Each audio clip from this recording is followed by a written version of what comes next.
मीरपुर माथेलो भरिसां 2 ॾींहं अॻु आंदल सुंदराणी थाणे जी हद मां मेघवाड़ बिरादरी जो नौजवान धाड़ियल हथां अगवा थी वियो हो।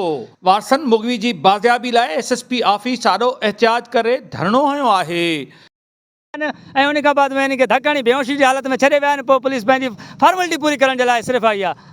ॿियो कोई असांजो इहो मुतालबो आहे त असांजो पंहिंजो जेको नौजवान अतर मारवाड़ी खे बाज़ियाब खणी विया आहिनि उहो असांखे बाज़ियाब कराए ॾिनो वञे। हीअ असां सां नाजाइज़ूं आख़िर छो थियूं थी वञनि। अॼु खां 2 ॾींहं अॻु में किंजर खां असांजो नज़ीर मारवाड़ी अगवा थी वियो आहे। अॼु खां 4 ॾींहं अॻु में असांजो जेको आहे सो इन जे गेमड़े मञा असांजा 2 नौजवान अगवा थी विया आहिनि। असांजी मारवाड़ी पहिरियां त दीवाननि जे कढ हुया, हाणे असां मारवाड़ी बिरादरी जे कढ आहिनि। आख़िर असां सां छो? असां सन ऑफ सॉइल आहियूं, असांजी धरती जा पुट आहियूं, असांजे लाइ धरती तंग छो थी कई वञे। असांजो इहो मुतालबो आहे असांखे तहफ़ुज़ ॾिनो वञे, असांजा जेके नौजवान खजी विया आहिनि उहे बाज़ियाब कराया वञनि। असां सां हीअ जेको नाइंसाफ़ियूं थींदियूं रोज़ु नाइंसाफ़ियूं असांखे खां बर्दाश्त खां ॿाहिरि आहिनि। असांजो हीअ अॼु नंढिड़ो एहतिजाज आहे। असांजो हीअ एहतिजाज जो दायरो असां वधाईंदासीं। अगरि असांजा नौजवान 2 ॾींहंनि में न मोटिया त असां रोडनि ते वेंदासीं। असांखे निकिरणो पियो असां निकिरंदासीं। असां पंहिंजो पाण खे बाहियूं ॾियण लाइ तयारु आहियूं। असां सां नाइंसाफ़ियूं बंदि कयूं वञनि।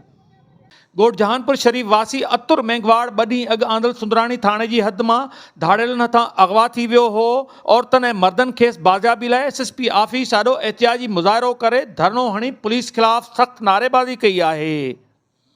उन मौक़े ते वारसन जो चवणु हो त 2 ॾींहं अॻु राति जो देरि सां आंदल सुंदराणी थाणे जी हद मां ॾोहारी घर में दाख़िल थी औरतुनि ऐं मर्दनि मथां खेसि तशदुद करे असांजे हिकु नौजवान अतुर मेघवाड़ खे अगवा करे विया आहिनि।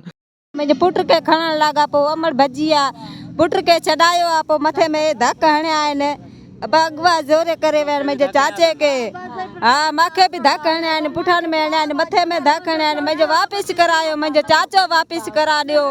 अबा मुंहिंजा नंढड़ा नंढड़ा बच्चा आहिनि, अबा पालण वारो केरु कोन्हे। अबा नंढड़ा मुंहिंजा बच्चा आहिनि, पालण वारो केरु कोन्हे। पोइ मुंहिंजो चाचो वापसि कराए ॾियो। अबा आयूं भाउ पियो मां पियो कने मुंहिंजो भाउ मोटाए ॾियो। जाली भाउ न चलो आहे न सलवार गिलींदा विया। मुंहिंजा भाउ कहिड़े अदा, मुंहिंजा भाउ मोटाए ॾियो। असां ग़रीब माण्हू आहियूं न, ॾाढा न बेटा। असां कुझु छा घुरंदा आहिनि, हिकु वेलो खाईंदा आहियूं, हिकु वेलो कोन्हे। मुंहिंजो भाउ मोटाए ॾियो रे, मुंहिंजो भाउ मोटाए ॾियो। पर मुंहिंजो भाउ आहे। हुननि इल्ज़ाम हयो त SHO आंदल सुंदराणी जी गफ़लत सबबु असांजो नौजवान अगवा थियो आहे। हुननि चयो त पुलिस जी मौजूदगी में ॾोहारी अधु कलाक ताईं फायरिंग कंदा रहिया, पर पुलिस सुस्ती जो मुज़ाहिरो कंदे वेझो न आई ऐं असांजे नौजवान खे ॾोहारी अगवा करे विया आहिनि। असांजो चवण त माना असांजी आंदल थाणे जो सूबेदार हटिजी वञे, असांजो अतर वापसि अचे। महिरबानी करे असां SP साहिब खे अपील कयूं था, अर्ज़ु कयूं था त असांखे अतर आज़ादु थिए। असांजे ग़रीब ऐं मिसकिन पिनी खाइण वारा आहियूं, वेठा पाकिस्तान में जा अपने पाकिस्तान में जे न त असांजे हिंदू माण्हू खे माना मारवाड़ी खे तमामु कुटको पइजी वियो आहे, वॾो ज़ुल्म थी वियो आहे। धक हणी कुआड़ियूं हणी असांखे विया आहिनि, हुनखे आज़ादु कराए असांखे अतर खे खणी विया आहिनि। असां महिरबानी SP साहिब खे अर्ज़ु कयूं था त असांजो अतर वापसि मोटे। असांखे झाड़ियल आया कच जा 12 ॼणा हुया, 12 ॼणा। असांजी घटी ॾिनी पई, अॻु में चौतरफ़ घर जे ॿाहिरूं घुमिया आहिनि, किथे हिननि खे टपण जी वाह न हुई।